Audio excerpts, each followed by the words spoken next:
حضرت اليوم معنا محاكمة المناضل السامي نضال كريم طابوش. من الإحساس تاعك واش تمنيت؟ أنا الحرية عندي ماهيش شعور، على بالي اعتقاد، إيمان، يقين.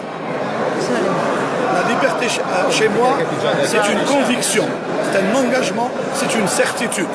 Et par conséquent, tout mon être, حياتي، تفكيري، عملي، نضالاتي مبنية على هذا الاعتقاد وعلى هذا اليقين. أنا مطمئن،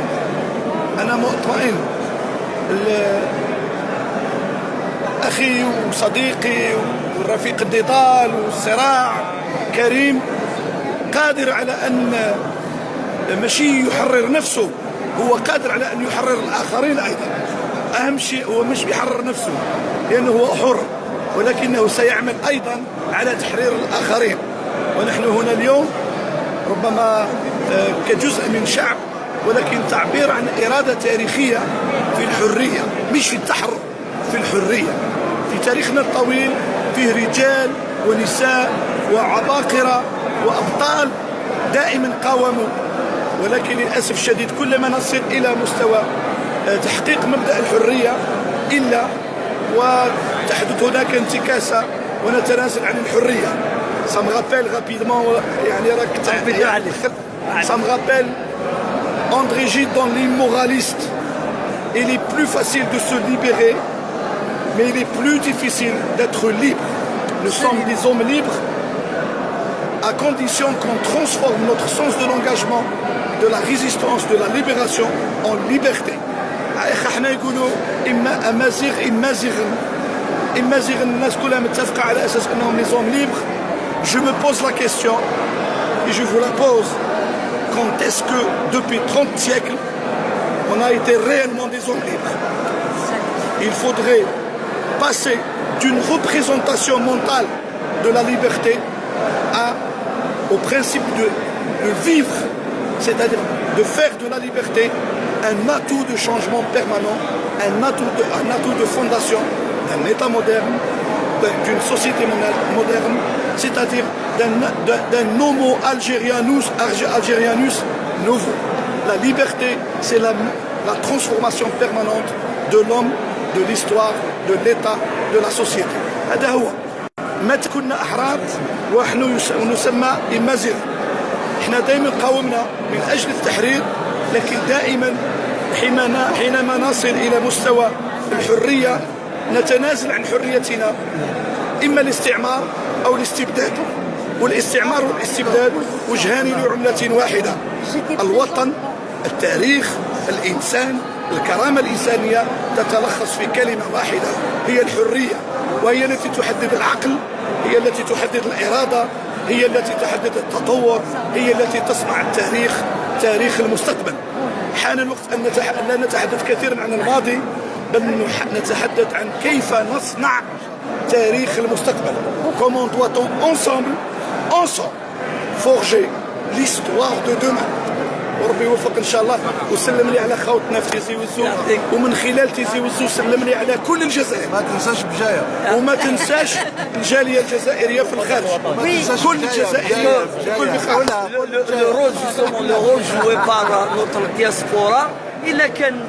S'il n'y avait pas eu un moment de notre histoire, la fédération, ce qu'on appelle la 7e wilaya، mais فيها رؤيه انه قلصت الدور تاع الجزائريين.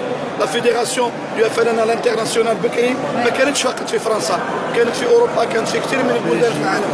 اليوم الشتات لا دياسبورا تاع الجزائر مفخره لنا، وعلينا ان نتعلم من خلال هذا الشتات اللي موجود في العالم كله. علينا ان نتعلم من خلالهم تجارب الامم. عندنا الحريه، عندنا العدل، عندنا العلم، وعندنا تجارب الامم.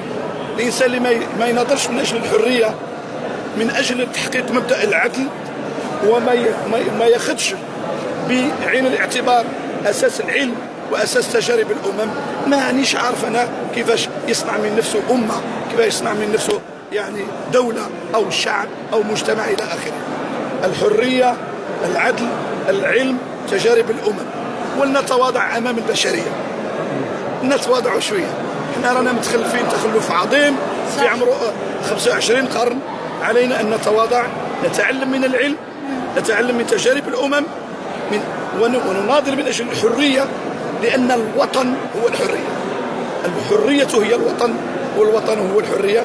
ومع ذلك فكلها امور ثانويه، ونركز على الاساسيات ونخلي الامور الثانويه تروح في بعضها. استاذ مالا كلمه اخيره على بالي بلي يا ولد الكلمه الاخيره تجيب لي 2 كيلوات نتاع جيب لك شوف ريت ثلاثه زيت زيتون قرنينه والقرنينه والعسل والكرموس هادو كاع. جيب لك ارواح. سمعتني ولا عطينا لي 4 فوندمون، لي 4 فوندمون جيب لنا هادو بلاصتهم. شويه كرموس من تيسي ولا من بويره ومن بشايه في القعيات، شويه زيت زيتون. وراك متفائل يا رجل هذا المفروض ما تسالنيش السؤال هذا. لا نسالك، وعلى بالي قالوا لي الاستاذ متفائل، وحبيت يعرفوا كامل الزملاء باللي مازال التفاؤل عندي. الامل عندي هو ما اصنعه بيدي، هو ما اصنعه بافكاري.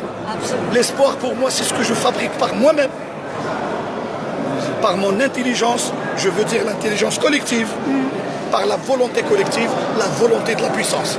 سمح لي هنا دخلت في المصطلح ماهوش وقته باش نشرحوه يعني لا فولونتي دو لا بويسونس اتسيتيرا. ولذلك انا املي كبير في المستقبل، وان كنت مهتما بالمستقبل pour reprendre un concept si cher à Winston Churchill. انا مهتم بالمستقبل واضحي من اجل المستقبل، لانني في ذلك المستقبل ساعيش. لا اريد ان اكون ماضويا. Je ne veux pas être un passéiste. Je veux être un homme du 21e siècle. ان شاء الله يا رب. شكرا، ميرسي بوكو. الله يسلمك. استاذ خطري، استاذ خطري.